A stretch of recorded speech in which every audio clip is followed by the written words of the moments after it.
এটা গুৰুত্বপূৰ্ণ খবৰ মুখ খুলিলে শ্যাম কানুৰ পত্নী অনিতা ডেকাই জুবিনক হত্যা কৰাৰ কোনো তথ্য প্ৰমাণ নাই আৰক্ষীৰ হাতত এই মন্তব্য কৰিছে অনিতা ডেকাই বিনা দোষতে কাৰাগাৰত ৰখা হৈছে অভিযুক্তসকলক জুবিনক সুৰা সেৱন কৰোৱাৰ তথ্যও স্পষ্টভাৱে দিব পৰা নাই আৰক্ষীয়ে আদালতত এই যুক্তি দৰ্শাইছে শ্যাম কানু মহন্তৰ অধিবক্তাই জুবিনৰ ন্যায় আমিও বিচাৰিছো জুবিনে অসমীয়া সংস্কৃতিক বিশ্ব দৰবাৰত প্ৰতিষ্ঠা কৰিবলৈ নিজে গৈছিল ইয়ট পাৰ্টিৰ কথা শ্যাম কানু মহন্তই নাজানিছিল বুলি তেওঁ কয় আৰু ঘটনাৰ সময়ত 50 কিলোমিটাৰ দূৰত্বত মিটিঙত ব্যস্ত হৈ আছিল শ্যাম কানু মই নিজেও সিংগাপুৰত উপস্থিত আছিলো সেই অনুষ্ঠানৰ বাবে আৰু এই মন্তব্য কৰিছে আজি শ্যাম কানু মহন্তৰ পত্নীয়ে যেতিয়াৰ পৰা এই ঘটনাৰ প্ৰবাহ সংঘটিত হোৱাৰ পাছত যেতিয়া এই প্ৰক্ৰিয়া চলি আছিল ন্যায়িক প্ৰক্ৰিয়া চলি আছে কোনো দিনে সংবাদ মাধ্যমৰ আগত তেওঁ কোনো মন্তব্য কৰা নাছিল আৰু আজি শ্যাম কানু মহন্তই অসমৰ পৰাও ইতিমধ্যে এজন অধিবক্তা তেওঁ লাভ কৰিবলৈ সক্ষম হৈছে প্ৰাণ বৰা গতিকে দুজনকৈ অধিবক্তা এজন কলিকতাৰ এজন অসমৰ দুইজন অধিবক্তাই তেওঁৰ এই সমগ্ৰ প্ৰক্ৰিয়াটো চাই আছে আৰু আজি যুক্তি দৰ্শাইছে প্ৰাণ বৰাই গতিকে তাৰ পাছতেই শ্যাম কানু মহন্ত নিৰ্দোষী বুলি অনিতা মহন্তই এবাৰ কিছু কথা উল্লেখ কৰিছে সংবাদ মাধ্যমৰ সন্মুখত The hearing is going on. The hearing for his bail is going on. আৰু এতিয়ালৈকে আমি এইটোৱে ক'ব বিচাৰিছো যে আমি আমাৰ we are the bail hearing is going on and we hope we will get justice because innocent people are being put behind the bars and he has been there in the behind bar for the last 7 months for no fault of his. The only thing that he did was to try to represent Assam, take the whole culture of Northeast to the rest of the world so that people know about our culture, about a rich tradition. Kintu amar ki hoise amak hei karone teok ni bhitor bhorai thoise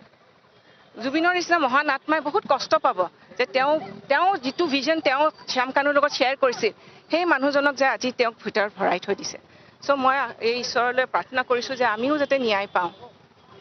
aru Zubeen কিন্তু আপোনালোকে নেগলিজেন্সৰ কথা কৈছে ভিতৰতো murder বুলি কৈ আছে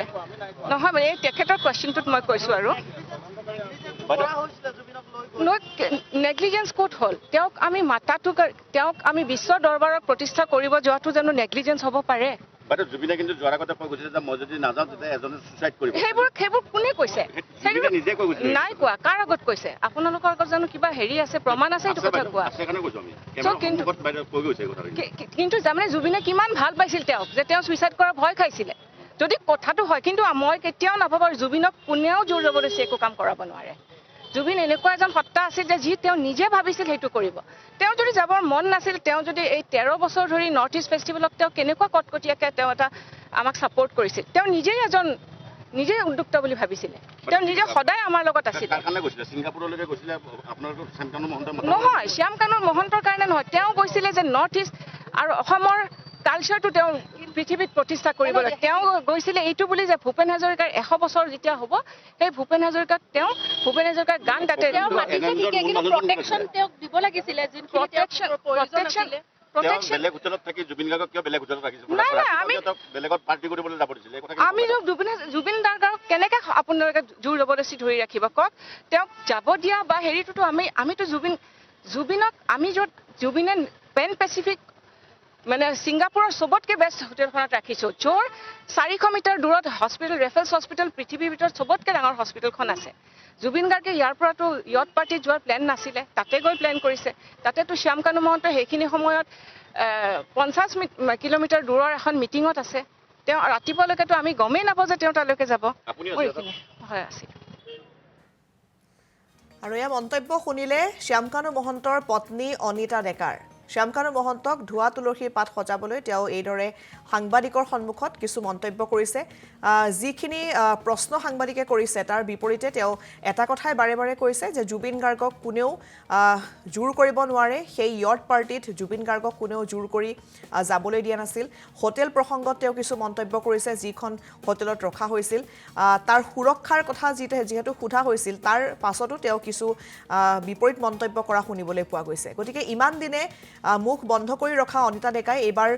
জুবিন গাৰ্গৰ ন্যায়ৰ প্ৰসংগত তেওঁ মাত মতাটো সঁচাকৈ আচৰিত আৰু তাৰ সমান্তৰালকৈ জুবিন গাৰ্গৰ এই যি নৰ্থ ইষ্ট ফেষ্টিভেলে হওক বা জুবিন গাৰ্গৰ সৈতে শ্যামকানু মহন্তৰ যি সম্পৰ্ক সেই সম্পৰ্ক দীৰ্ঘদিনীয়া বুলি সকলোৱে জানে কিন্তু সেই সম্পৰ্কৰ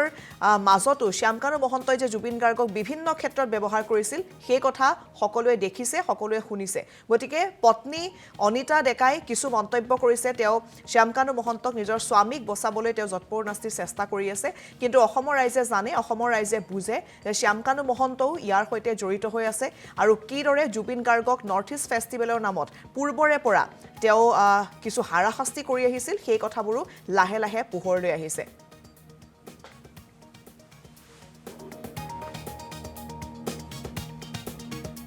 আৰু যেহেতু শুনানি প্ৰক্ৰিয়া চলি আছে ফাষ্ট ট্ৰেক আদালতত এটা প্ৰশ্ন হৈছে যে কিয় জামিন পাব লাগে শ্যামকানু মহন্তই আদালতত যুক্তি দিছে শ্যামকানুৰ অধিবক্তাই শ্যামকানুৰ অধিবক্তাৰ যুক্তি যে জুবিনক হত্যা কৰাৰ প্ৰমাণ নাই আৰক্ষীয়ে স্পষ্টভাৱে দিব পৰা নাই হুৰা সেৱনৰ তথ্য বিনা দোষতে কাৰাগাৰত ৰখা হৈছে অভিযুক্তসকলক আৰু এইবোৰ কাৰণতে জামিন দিব লাগে শ্যামকানুক আদালতত যুক্তি দৰ্শাইছে শ্যামকানুৰ অধিবক্তাই পুনৰ জনাইছো আমি এই বিষয়টোক লৈ শ্যামকানু মহন্তই বাৰে বাৰে তেওঁ জামিন আবেদন কৰিছে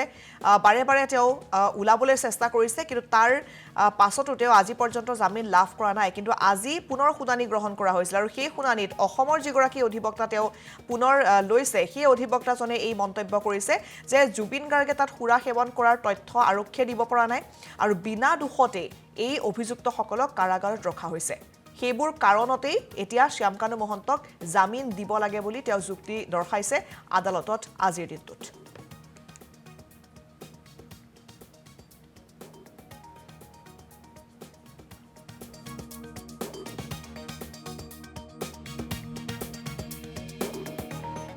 আৰু ফাষ্ট ট্ৰেক আদালতত জুবিন হত্যাৰ গোচৰৰ শুনানি প্ৰক্ৰিয়া চলি আছে আদালতৰ শ্যামকানু মহন্তৰ জামিনৰ শুনানি আজি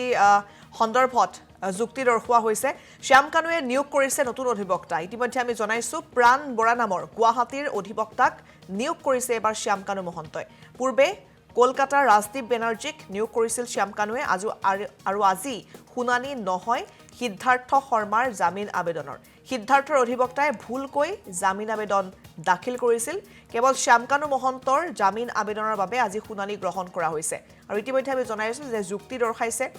বিভিন্ন ধৰণৰ যুক্তি দিবলৈ চেষ্টা কৰিছে অধিবক্তাই আৰু এবাৰ অসমৰ অধিবক্তা তেওঁ নিয়োগ কৰিছে পূৰ্বতে তেওঁ কলিকতাৰ ৰাজদীপ বেনাৰ্জীক নিয়োগ কৰিছিল যিগৰাকী ব্যক্তি এবাৰ অসমত আহি উপস্থিত হৈছিল শুনানিৰ সময়ত আৰু তেওঁ বিভিন্ন ধৰণেৰে শ্যামকানু মহন্তক তেওঁ জামিন দিবলৈ চেষ্টা কৰিছিল কিন্তু জামিন নাপালে শ্যামকানুৱে আজি পুনৰ এই শুনানি গ্ৰহণ কৰা হৈছে কিন্তু শ্যামকানুৱে জামিন লাভ কৰিব নে নকৰে সেই কথা এতিয়ালৈকে স্পষ্ট নহয় পৰৱৰ্তী সময়ত গম পোৱা যাব আৰু সিদ্ধাৰ্থ শৰ্মাৰ জামিন আবেদনৰ শুনানি আজি গ্ৰহণ কৰা নহল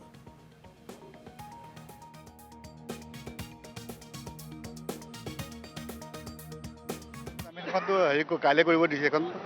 এতিয়া শ্যামকানু মহন্তখন হৈ আছে পৰিয়ালৰ ফালৰ পৰা হ'ব চাগৈ কাৰণ নহ'লে আগৰজনে কৰিব তেওঁ যিহেতু কেলকাতাত থাকে অসমৰ পৰা কৰিব সেইটো ইমান আইডিয়া নাই তাকে জামিনটো পাব নালাগে তেখেতে সেইটো চলি আছে এইটো আমি চাগৈ লাঞ্চ ব্ৰেকৰ পিছত গম পাম হয় আপোনাক শ্যামকানু মহন্তৰ আজি যদি বেল হিয়াৰিং আছিলে সেই শ্যামকানু মহন্তৰ বেল হিয়াৰিংটো আজি বৰ্তমান শুনানি চলি আছে তো প্ৰথম পৰ্যায়ত আপোনাৰ বৰ্তমানলৈ এতিয়া যিখিনি হ'ল আৰু ছেকেণ্ড হাফত যিখিনি আছে আপোনাৰ কণ্টিনিউ প্ৰচেছত ছেকেণ্ড হাফৰ কামখিনি হ'ব আৰু আপোনাৰ সিদ্ধাৰ্থ যিখন বেল পিটিশ্যন ফাইল কৰিছিল তাত তেখেতে কিছুমান ভুল কৰিছিল তো ভুল কৰাৰ বাবে সেইখন আপোনাৰ নতুনকৈ মানে ফাইল কৰিব দিছে তেখেতক আৰু সাধাৰণতে যেতিয়া এজন এডভকেট আপোনাৰ নিয়োগ কৰে তেতিয়া আমি ভাবোঁ যে তেখেতৰ পৰিয়ালে কৰিছে কাৰণ আজি তেখেতে বেল হিয়াৰিং যোনটো আছিলে আপোনাৰ শ্যামকানু মহন্ত তেখেত আহিছে প্ৰাণবৰা ছাৰ আহিছে তো তেখেতে আজি বেল হিয়াৰিংটো তেখেতে মুখ কৰিছে আৰু ৰাজীৱ বেনাৰ্জী আপোনাৰ ভিডিঅ' কনফাৰেন্সৰ থ্ৰুদি দেখিছোঁ তেখেতক ভিডিঅ' কনফাৰেন্সত তেখেতে আছে আৰু ইপিনে প্ৰাণবৰা ছাৰে ইয়াত ফিজিকেলি আপোনাৰ আৰ্গুমেণ্টটো কৰিছে ধৰক ছেকেণ্ড হাফত গোটেই আপোনাৰ হিয়াৰিংটো খতম হ'ব লাগে আৰু তেখেতে অনাৰেবল জাজে আপোনাৰ জাজমেণ্টটো ৰিজাৰ্ভ কৰিব পাৰে আজি